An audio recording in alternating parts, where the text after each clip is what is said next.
ആലിംഗന പുഷ്പാഞ്ജലി നമുക്കറിയാം. കൊട്ടിയൂരുമായി ബന്ധപ്പെട്ട് നമ്മൾ ആചാരങ്ങളെ നോക്കുമ്പോൾ ഏറ്റവും കൂടുതൽ ശ്രദ്ധയോടെ നമ്മൾ നോക്കി കാണുന്ന അല്ലെങ്കിൽ നമ്മൾ കാത്തിരിക്കുന്ന ഒരു ആചാരമാണ് ഈ ആലിംഗന പുഷ്പാഞ്ജലി. ഒരു വലിയ സൗഹൃദത്തിന്റെ സന്ദേശമാണ് ആലിംഗന പുഷ്പാഞ്ജലി നൽകുന്നത്. അതിനെ കുറിച്ചും കൂടി ഒന്ന്. ആലിംഗന പുഷ്പാഞ്ജലി നിർവഹിക്കുന്നതിന് അധികാരപ്പെട്ട ഒരു സ്ഥാനികനുണ്ട്. കുറുമാത്തൂർ തളിപ്പറമ്പിനടുത്താണ്. നായിക്കൻ സ്ഥാനികൻ എന്നാണ് അദ്ദേഹത്തിന് സ്ഥാനപ്പേര് പറയുക. അദ്ദേഹം ആ ഒരു ദിവസം ആ ചടങ്ങ് നിർവഹിക്കാൻ വേണ്ടി മാത്രമാണ് വരിക. അദ്ദേഹം വന്നാൽ നേരത്തെ നമ്മൾ പറഞ്ഞ ആക്കൽ കയ്യാലയിലാണ് അദ്ദേഹത്തിന് ആതിഥ്യം നൽകുക.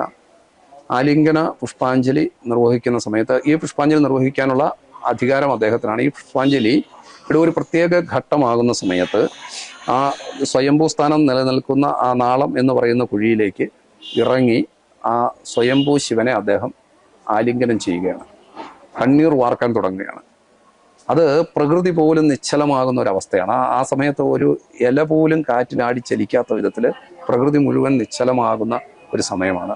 വാസ്തവത്തിൽ സതീവിരഹതപ്തനായിട്ടുള്ള ആ മഹാദേവനെ ഭഗവാൻ മഹാവിഷ്ണു ആലിംഗനം ചെയ്ത് സാന്ത്വനിപ്പിക്കുന്ന ഒരു രംഗമാണ് ആലിംഗന പുഷ്പാഞ്ജലി എന്ന് പറയാറുണ്ട്. ആ ആലിംഗന പുഷ്പാഞ്ജലിയുടെ ആ ഒരു വൈശിഷ്ട്യം, ആ വിഷ്ണു സാന്നിധ്യം ഇവിടെ വളരെ വിശേഷമാണ്. ശിവക്ഷേത്രമായ അക്കരെ കൊട്ടിയൂരിലേക്ക് ആളുകൾ ഗോവിന്ദ ഹരിഗോവിന്ദ എന്ന നാമഘോഷണത്തോടു കൂടിയാണ് വരുന്നത്. കാരണം ക്രോധവശകനായിരിക്കുന്ന ഭഗവാനെ സാന്ത്വനിപ്പിക്കുന്ന വിഷ്ണുവിന്റെ സാന്നിധ്യം ഉറപ്പുവരുത്തിക്കൊണ്ടാണ് ഭക്തജനങ്ങൾ അക്കരയ്ക്ക് പ്രവേശിക്കുന്നത്. അത് ഈ ആലിംഗന പുഷ്പാഞ്ജലി അതിന്റെ ഏറ്റവും ഉദാത്ത മാതൃകയാണ്. വാസ്തവത്തിൽ കൊട്ടിയൂരിലേക്കുള്ള എഴുന്നള്ളത്തുകളെല്ലാം ആലിംഗന പുഷ്പാഞ്ജലി കഴിഞ്ഞാൽ പിന്നെ അങ്ങോട്ടുള്ള എഴുന്നള്ളത്തുകളല്ല, പിന്നെ തിരിച്ചെഴുന്നള്ളത്തുകളാണ്. അപ്പൊ ആലിംഗന പുഷ്പാഞ്ജലി അതിന്റെ ഒരു പ്രധാനപ്പെട്ട ഒരു ഘട്ടമാണ് എന്ന് കാണാം. രോഹിണി ആരാധന നാളിലാണ് ആലിംഗന പുഷ്പാഞ്ജലി നടക്കുക.